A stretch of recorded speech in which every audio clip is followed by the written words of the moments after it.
नमस्कार दोस्तों, Maharashtra TET paper leak मामले में मास्टरमाइंड का नाम सामने आ गया है। सबसे बड़ी चौंकाने वाली बात यह है कि इस बार ना कोई बड़ी डिजिटल हैकिंग हुई और ना ही कोई बड़ा अधिकारी पकड़ा गया। लाखों छात्रों का भविष्य सिर्फ एक जोड़ी जूते और मामूली सा रकम और दारू पार्टी के लालच में बिक गया। आइए पूरी कहानी विस्तार से समझते हैं। टीचर एलिजिबिलिटी टेस्ट यानी वो परीक्षा जो केवल टीचर्स को ही प्रभावित नहीं करता बल्कि लाखों करोड़ों बच्चों के भविष्य को भी प्रभावित करता है, क्योंकि यही टीचर आगे चलकर उन बच्चों को पढ़ाते हैं। महाराष्ट्र टीईटी का परीक्षा 28 जून को राज्य भर के करीब 1028 सेंटर पर 1028 सेंटर्स पर होने थे।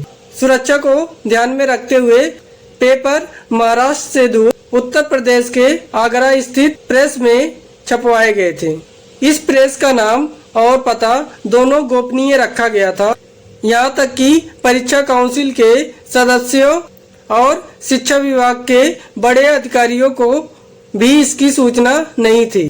पेपर लीक की साजिश प्रिंटिंग प्रेस के स्तर पर ही रची गई थी। मास्टरमाइंड विजेंद्र गुप्ता ने अपने साथी सोनू कुमार किशन लाल के जरिए प्रेस के कर्मचारियों को अपने जाल में फंसाया। जांच में सामने आया कि विजेंद्र लंबे समय से इन कर्मचारियों को यूपीआई के जरिए पैसे भेजकर उनकी शराब पार्टी का खर्चा उठा रहा था। जैसे ही पेपर छपने के लिए प्रेस में पहुंचा, इन कर्मचारियों ने विजेंद्र को इसकी सूचना दे दी। पुलिस के अनुसार 15 से 17 जून के बीच पेपर छपे थे। बाबूलाल कुशवाहा नाम का एक कर्मचारी जो पेपर्स को बंडलों में पैक करने के काम करता था, हर सेट की एक एक कॉपी निकालकर दूसरे कर्मचारी नरेश कुमार उर्फ निक्की को दे देता था।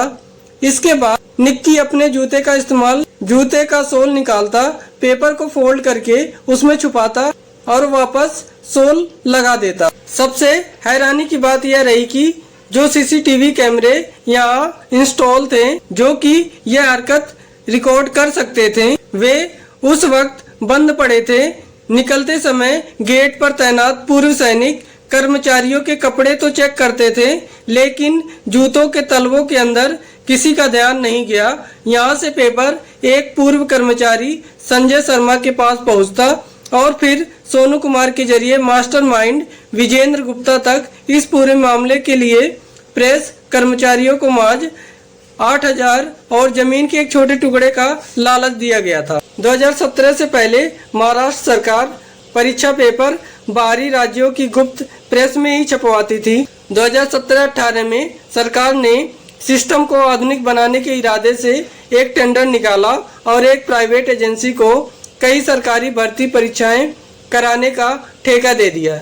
लेकिन 2021 में स्वास्थ्य विभाग की भर्ती परीक्षा का पेपर लीक हो गया और जांच में पता चला कि खुद विभाग के बड़े अधिकारियों और एजेंसी इसमें शामिल थे। इस घटना के बाद सरकार वापस अपने पुराने तरीके यानी राज्य से बाहर की गुप्त प्रिंटिंग प्रेस पर लौट आई। तर्क यह था कि यूपी की प्रेस के कर्मचारी मराठी भाषा नहीं समझते, इसलिए पेपर सुरक्षित रहेगा। यही आगरा की प्रेस बीते करीब 20 सालों से महाराष्ट्र के पेपर छापती आ रही थी। तो दोस्तों, यह थी महाराष्ट्र टीईटी पेपर लीक की कहानी। एक जूते और मामूली लालच से शुरू होकर लाखों छात्रों के भविष्य तक पहुंचने वाला यह मामला वाकई हैरान करने वाला है। क्या आपको लगता है कि कंप्यूटर आधारित परीक्षाएं ही पेपर लीक का असली उपाय हैं? हमें कमेंट बॉक्स में जरूर बताएं। वीडियो पसंद आया तो लाइक करें, चैनल सब्सक्राइब करना ना भूलें और देश दुनिया की ऐसी खबरों के लिए जुड़े रहें। धन्यवाद।